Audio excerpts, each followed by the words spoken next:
Good day. My name is Pete Gioia. I'm Vice President and Economist for CBIA. And I recently testified before the Legislature's Appropriations Committee on the state budget for next year.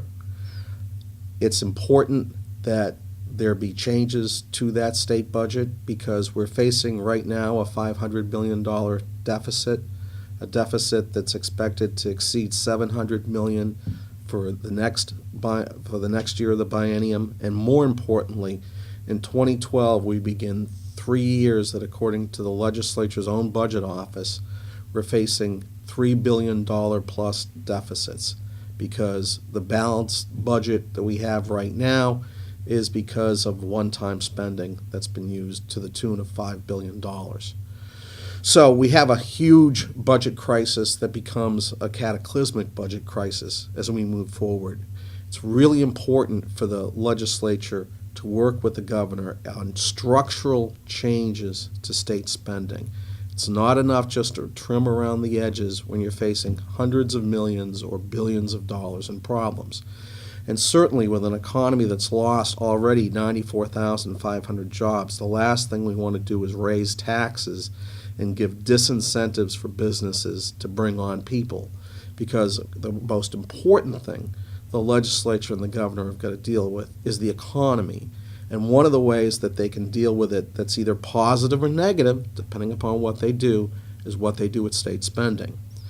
In particular, we think that there's a real need for the governor's proposal to take a comprehensive look at all aspects of state spending and efficiency, her Perform initiative, to be adopted by the legislature.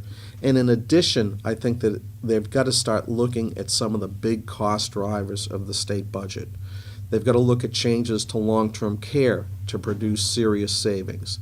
They've got to look at changes on how we staff the programs that are provided that are needed by people in the community with disabilities, because those programs that are provided by the not-for-profits are very cost efficient. The ones that are provided by state employees are terribly expensive. And finally, we've got to look at things such as prison reform. There's a lot of money that's being wasted there. There's a lot that can be done on changes. Other states, particularly in the South, have made changes that have reduced the recidivism and gotten a situation where we're spending less money on this area of the budget. Those are just a few things that we need to do, but they need to begin to do them now. They can't put this off. They can't delay it, because that huge budget cliff is approaching us in 2012. If they don't take action right now, we're going to be way behind the 8 ball. The new governor that comes in doesn't even take office until January of 2011.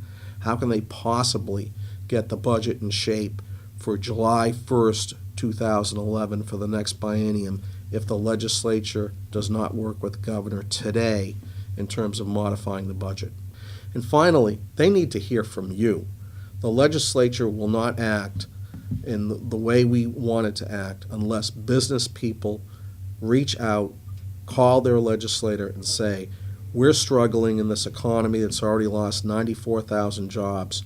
We want to have a situation where we can add people, but we can only add people if we have some confidence that we're not going to get hit with massive tax increases because you legislators have not dealt with the budget. Thank you.